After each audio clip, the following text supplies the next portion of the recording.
હાલોલ ખાતે આવેલ જીઆઈડીસીમાં mega operation હાથ ધરીને 70,000 કિલો ઉપરાંત પ્રતિબંધિત સિંગલ યુઝ પ્લાસ્ટિકનો જથ્થો કબજો લેવામાં આવ્યો છે।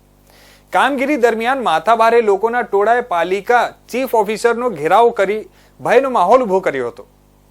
પંચમહાલના હાલોલ જીઆઈડીસીમાં જીપીસીબી નગરપાલિકા રેવન્યુ સહિત 10 થી વધુ અલગ અલગ વિભાગની ટીમે પોલીસ બંદોબસ્ત સાથે રાખી સંયુક્ત ઓપરેશન હાથ ધરવામાં આવ્યું હતું, જેમાં મેગા ઓપરેશન હાથ ધરીને સિંગલ યુઝ પ્લાસ્ટિક ઉત્પાદન કરતા પ્લાસ્ટિક એકમો પર દરોડા પાડવામાં આવ્યા હતા। જીઆઈડીસીના અલગ અલગ એકમો ઉપર તપાસ દરમિયાન 70 થી 80,000 કિલો પ્રતિબંધિત સિંગલ યુઝ પ્લાસ્ટિકનો જથ્થો મળી આવ્યો હતો, જે ગુજરાતના ઇતિહાસમાં પ્રથમવાર આટલા મોટા પ્રમાણમાં સિંગલ યુઝ પ્લાસ્ટિકનો જથ્થો મળી આવતાની ઘટના કહી શકાય। ઓપરેશન દરમિયાન ગેરકાયદેસર રીતે સિંગલ યુઝ પ્લાસ્ટિકનું ઉત્પાદન કરતા એકમો ટપોટપ બંધ થવા પામ્યા હતા, જ્યારે પોલીસ બંદોબસ્ત સાથે આ તમામ બંધ ફેક્ટરીઓ નગરપાલિકા જીપીસીબી ટીમ દ્વારા ખોલી તેમાંથી મોટા પ્રમાણમાં સિંગલ યુઝ પ્લાસ્ટિકનો જથ્થો કબજે લેવામાં આવ્યો હતો। આ કામગીરી દરમિયાન સ્થાનિક લોકોના ટોળા મોટી સંખ્યામાં ભેગા થયા હતા અને રીનકી ચોકડી પાસેના માર્ગ પર ટોળાએ હોબાળો મચાવી કામગીરીમાં રૂકાવટ ઊભી કરી હતી અને હાલોલ નગરપાલિકા ચીફ ઓફિસરનો ઘેરાવો કરવામાં આવ્યો હતો। દરમિયાન માર્ગ ઉપર ટ્રાફિક જામના દ્રશ્યો સર્જાયા હતા। ટોળું ભેગું કરી ભયનો માહોલ ઉભો કરવા માટેનો પ્રયાસ કરનાર લોકો સામે હાલોલ જીઆઈડીસી પોલીસ મથકમાં ફરિયાદ નોંધાવવા માટે તજવીજ હાથ ધરવામાં આવી છે।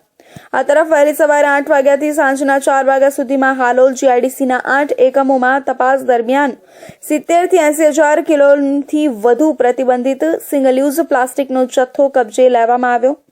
જીઆઈડીસીમાં આવેલ પ્લોટ નંબર 51માં આવેલ શ્વાસવત એજન્સીમાંથી પર્યાવરણને નુકસાન થાય તે પ્રકારના કાળા કલરના જબલાનો મોટા પ્રમાણમાં જથ્થો મળી આવ્યો। નગરપાલિકા ટીમ દ્વારા લેવામાં આવેલા 70 થી 80,000 કિલો સિંગલ યુઝ પ્લાસ્ટિકના જથ્થામાંથી એનર્જીમાં કન્વર્ટ કરી અન્ય કોઈ ચીજ વસ્તુ બનાવવા ઉપયોગી થઈ શકે તેવા પ્રયત્નો હાથ ધરવામાં આવનાર છે।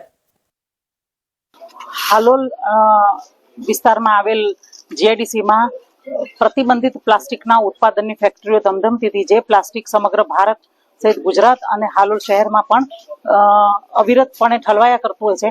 આથી એસયુપી બેનની જે કોઈ સરકારની પોલિસી છે તે અંતર્ગત હાલોલ નગરપાલિકા, જીપીસીબી, રેવન્યુ સ્ટાફ અને પોલીસ સ્ટાફના સાથે એક સંયુક્ત ઓપરેશન કરવામાં આવ્યું કે જેથી કરીને આ પ્રકારનું જે પ્રતિબંધિત પ્લાસ્ટિક છે તેને નગરપાલિકાએ જપ્ત કર્યું। આવા જે એકમો હતા જે પ્રતિબંધિત પ્લાસ્ટિક પ્રોડક્ટ ઉત્પાદન કરતા હતા તેને જીપીસીબીએ ક્લોઝર આપ્યા અને આમ સંયુક્ત કાર્યવાહી કરવામાં આવી।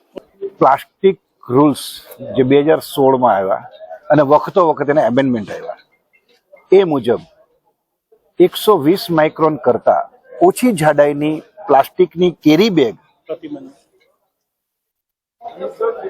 એ ન બનાવી શકાય એવું નોટિફિકેશનમાં જાહેરનામું બહાર પાડવામાં આવેલું છે।